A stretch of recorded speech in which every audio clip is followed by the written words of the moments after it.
മനസ്സിൽ പേടി ഞാൻ ഉണ്ടാക്കി തരും. എന്തിന്? നിങ്ങൾ എന്നിലേക്ക് തിരിച്ചു വരാൻ. വിശപ്പ് വരും.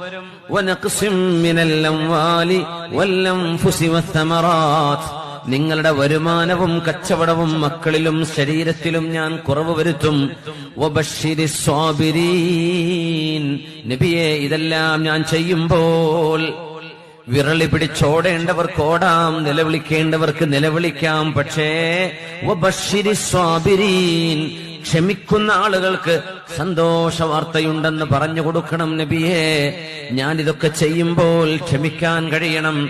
അല്ലദീന ഇദാ അസ്വാബതുഹും മുസീബ, ഏത് ചെറുതോ വലുതോ ആയ മുസീബത്തുണ്ടാകുമ്പോൾ ഖാലൂ, ക്ഷമിക്കുന്നവർ പറയുന്നത് ഇന്നാ ലില്ലാഹി വ ഇന്നാ ഇലൈഹി റാജിഊൻ.